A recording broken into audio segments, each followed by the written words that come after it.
बीएलजी education YouTube channel पर आप सभी का स्वागत है। आज का ये जो चैप्टर है ये क्लास 8th साइंस का चैप्टर नंबर है 7, किशोर अवस्था की ओर।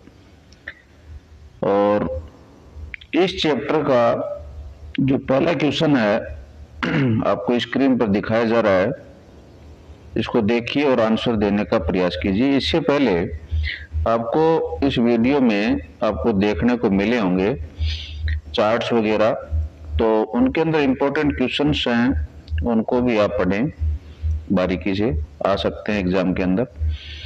तो इस क्वेश्चन के अंदर देखिए क्या पूछ रखा है। किशोर अवस्था एडोलेसेंस की अवधि सामान्यतः क्या होती है? तो क्या होती हुई 11 से 19 वर्ष। नेक्स्ट क्वेश्चन, यौनारंभ के दौरान होने वाला सबसे स्पष्ट परिवर्तन क्या है? ये आपको बताना है। तो स्पष्ट परिवर्तन होता है लंबाई में एकाएक वृद्धि। नेक्स्ट क्वेश्चन है, लड़कों में उभरा हुआ सौर यंत्र वॉइस बॉक्स क्या कहलाता है? तो ये एडम्स एप्पल या कंठमणि कहलाता है। नेक्स्ट क्वेश्चन है, किशोर अवस्था में चेहरे पर कील मुहासे किस ग्रंथि की अधिक सक्रियता के कारण होते हैं? तो ये सही जवाब रहेगा आपका सफेद और तेल ग्रंथियां। गौण लैंगिक लक्षण किसे कहते हैं? Secondary sexual characters. तो किसे कहते हैं? तो वे लक्षण जो लड़के और लड़की में भेद करते हैं। पुरुष हार्मोन का नाम क्या है? तो पुरुष हार्मोन कौन सा है? देखो भाई, थायरॉक्सिन कहां से रिलीज होता है? थायराइड ग्रंथि से। इंसुलिन तो अग्नाशय से, ठीक है। अग्नाशय में मैंने बताया होगा एक आती अल्फा, एक बीटा, एक गामा। तो बीटा जो सेल्स होती है ना, उनके द्वारा इंसुलिन रिलीज होता है। एस्ट्रोजन कहां से रिलीज होता है? तो ये अंडाशय की जो सेल्स होती है उनसे। तो टेस्टोस्टेरोन कहां से स्रावित होता है? ये वर्षण से, ठीक है ना, अंतराली कोशिकाओं से। स्त्री हार्मोन का नाम क्या है? ये आपको बताना है। कौन सा है? एस्ट्रोजन। हार्मोन क्या है? ये आपको बताना है। हार्मोन क्या होता है भाई? रासायनिक पदार्थ होता है। अंतःस्रावी ग्रंथियों के द्वारा स्रावित होता है। अंतःस्रावी ग्रंथियों को और किस नाम से जाना जाता है? तो ये नलिका विहीन होती है, क्योंकि ब्लड के अंदर ही अपने स्राव को स्रावित करती हैं। स्त्रियों में जनन अवधि का प्रारंभ कब होता है? कब होता है? तो यौनारंभ और रजोदर्शन के साथ। पहला ऋतुस्राव क्या कहलाता है? तो रजोदर्शन कहलाता है। तो ध्यान रखें, इसमें जैसे डिटेल दे रखी है ना, ये भी आप पढ़ें, ठीक है। स्त्रियों में मासिक धर्म चक्र सामान्यतः कितने दिनों का होता है? ये आपको बताना है। तो ये 28 से 30 दिन का होता है। पूरी डिटेल आप पढ़ें पॉज करके। 45 से 50 वर्ष की आयु में ऋतुस्राव का रुक जाना क्या कहलाता है? तो ये कहलाता है मेनोपॉज, जिसको रजोनिवृत्ति बोलते हैं। मानव कोशिका के केंद्रक में कितने जोड़े गुणसूत्र या क्रोमोसोम्स होते हैं? कितने होते हैं? तो 23 जोड़े होते हैं। लिंग गुणसूत्र मतलब सेक्स क्रोमोसोम कौन से हैं? कौन है? तो एक्स और वाई हैं।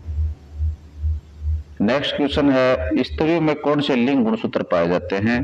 तो स्त्रियों की बात करें तो इसमें एक्स एक्स आ जाएगा, दोनों ही समान होते हैं। पुरुषों में कौन से लिंग गुणसूत्र पाए जाते हैं? तो पुरुषों की बात करें तो एक्स वाई होता है। नेक्स्ट क्वेश्चन है, शिशु का लिंग निर्धारण लड़का या लड़की किसके गुणसूत्रों द्वारा होता है? तो किसके गुणसूत्रों द्वारा होता है? केवल पिता के गुणसूत्रों के द्वारा होता है। नेक्स्ट है, कौन सी ग्रंथि मास्टर ग्रंथि कहलाती है? तो कौन सी कहलाती है? तो पिट्यूटरी ग्लैंड या पीयूष ग्रंथि कहलाती है। नेक्स्ट क्वेश्चन है, घेंगा गोइटर रोग किस ग्रंथि के ठीक से कार्य न करने के कारण होता है? तो गोइटर का जो कनेक्शन है वो कौन सी ग्रंथि से होगा? तो थायराइड ग्रंथि से होगा। नेक्स्ट क्वेश्चन है, मधुमेह या डायबिटीज रोग किस हार्मोन की कमी से होता है? तो मधुमेह का जो कनेक्शन है वो किससे है? इंसुलिन से है, अग्नाशय से रिलीज होता है, अभी थोड़ी देर पहले मैंने बताया था आपको। तनाव, क्रोध या चिंता के समय कौन सा हार्मोन स्रावित होता है? तो आपने देखा होगा जब आपके पीछे कुत्ता लग जाता है तो आपको टेंशन हो जाती है, या कोई टीचर आपकी पिटाई करता है तो आपको टेंशन हो जाती है। तो संकटकालीन हार्मोन कौन सा इनमें? एड्रेनलिन है, ये स्रावित होता है। लड़ो या भागो या करो या मरो हार्मोन। मेंढक में कायांतर मेटामॉर्फोसिस के लिए पानी में किस तत्व की उपस्थिति आवश्यक है? ये ध्यान रखें, बहुत अच्छा क्वेश्चन है। तो आयोडीन। नेक्स्ट क्वेश्चन है, रक्त में हीमोग्लोबिन बनाने के लिए किस खनिज की आवश्यकता होती है? तो किसकी आवश्यकता होती है? लोहे की आवश्यकता, आयरन की। नेक्स्ट है, किशोर अवस्था में संतुलित आहार क्यों महत्वपूर्ण है? भाई क्यों महत्वपूर्ण है? तीव्र शारीरिक वृद्धि और विकास के लिए, क्योंकि इस समय सेल डिवीजन बहुत ज्यादा होता है। एड्स किस वायरस के कारण होता है? तो एड्स की जानकारी भी आपको होनी चाहिए। तो ये होता है HIV के कारण। HIV है, इसका पूरा नाम है ह्यूमन इम्यूनो डिफिशियंसी वायरस। तो फुल फॉर्म भी आपसे पूछी जा सकती है। भारत में लड़कियों के लिए विवाह की कानूनी न्यूनतम आयु क्या है? तो कितनी है? तो 18 वर्ष है, आपकी बुक के अकॉर्डिंग करना है, ठीक है ना। लेकिन ये अभी बढ़ा दी गई है, वर्तमान कानून के अनुसार लड़कियों के लिए 18 वर्ष और लड़कों के लिए 21 वर्ष। लेकिन आपकी बुकों में 18-21 है, लेकिन अब वर्तमान में इसमें चेंजेस किया है, 21-23। नलिका विहीन ग्रंथियों से स्रावित पदार्थ सीधे कहाँ पहुंचते हैं? तो कहाँ पहुंचते हैं? तो रुधिर या रक्त प्रवाह में पहुंचते हैं। नेक्स्ट क्वेश्चन है, शरीर का वह भाग जहां हार्मोन अपना प्रभाव दिखाता है क्या कहलाता है? तो टारगेट साइट कहलाता है, लक्ष्य स्थल कहलाता है। किशोर अवस्था में शारीरिक व्यायाम क्यों आवश्यक है? क्यों आवश्यक है भाई? स्वस्थ व चुस्त रहने के लिए आवश्यक है। लड़कों में मूछ और दाढ़ी का निकलना किसका उदाहरण है? तो ये गौण लैंगिक लक्षण का उदाहरण है। नेक्स्ट है, थायराइड ग्रंथि शरीर में कहाँ स्थित होती है? तो कहाँ होती है भाई? तो गले के अंदर होती है। इंसुलिन की कमी से रक्त में किसकी मात्रा बढ़ जाती है? तो शुगर या शर्करा की बढ़ जाती है। इनमें से कौन सा भोजन किशोर के लिए सर्वोत्तम है? तो कौन सा है सर्वोत्तम? तो रोटी, दाल, सब्जियां। नशे के सेवन से क्या होता है? नशे के सेवन से क्या होगा? आदत पड़ती है और शरीर बर्बाद होता है। यदि किसी तालाब में आयोडीन की कमी है तो वहां टेडपोल मतलब मेंढक के बच्चे का क्या होगा?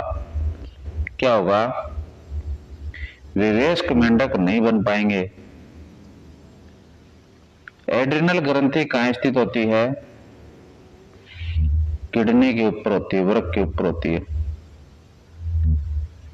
दुग्ध स्रावित करने वाली ग्रंथियां किन में विकसित होती हैं? तो किन में विकसित होती हैं?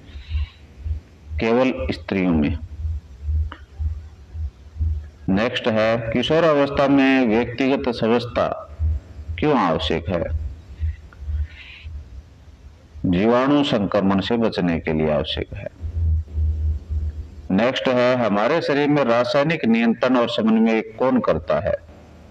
कौन करता है? तो अंतःस्रावी तंत्र करता है।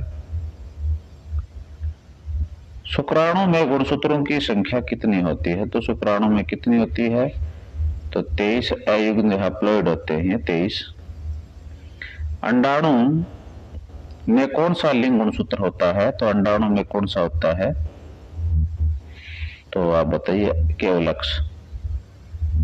नेक्स्ट है, निम्न में से कौन सा एक भ्रांति मिथ है जो किशोर अवस्था से जुड़ी है? तो कौन सी है वो भ्रांति? तो ऋतुस्राव के समय लड़की को रसोई में नहीं जाना चाहिए, भ्रांति है, ऐसा कुछ नहीं होता है। एड्स पीड़ित व्यक्ति द्वारा उपयोग की गई किस चीज से दूसरे को एड्स हो सकता है?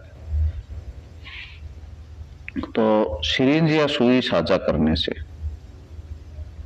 नेक्स्ट है, किशोर अवस्था में स्वर यंत्र के बढ़ने से लड़कों की आवाज कैसी हो जाती है? कैसी हो जाती है? तो भारी और फटने लगती है। देखा होगा आपने क्लास के अंदर बच्चों की। तो लड़कियों में यौनारंभ प्यूबर्टी लड़कों की तुलना में कब शुरू होता है? तो 1-2 वर्ष पहले।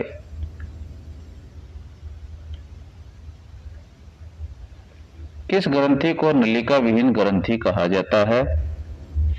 तो किसको कहा जाता है? अंतःस्रावी ग्रंथि को कहा जाता है। शारीरिक लंबाई में वृद्धि किस हार्मोन द्वारा नियंत्रित होती है? तो ग्रोथ हार्मोन या वृद्धि हार्मोन के द्वारा। यदि किसी बच्चे का गला बहुत फूला हुआ है तो उसे क्या समस्या हो सकती है? तो उसको कौन सा रोग हो जाएगा? घेंगा या गोइटर हो जाएगा। और लास्ट पर्सन इस चैप्टर का, किशोर अवस्था को कठिन काल क्यों कहा जा सकता है? क्यों कहा जा सकता है? क्योंकि शारीरिक और मानसिक परिवर्तनों के कारण सामंजस्य बिठाने में समस्या होती है। तो इसके साथ में ये जो वीडियो है आपका समाप्त होता है। धन्यवाद।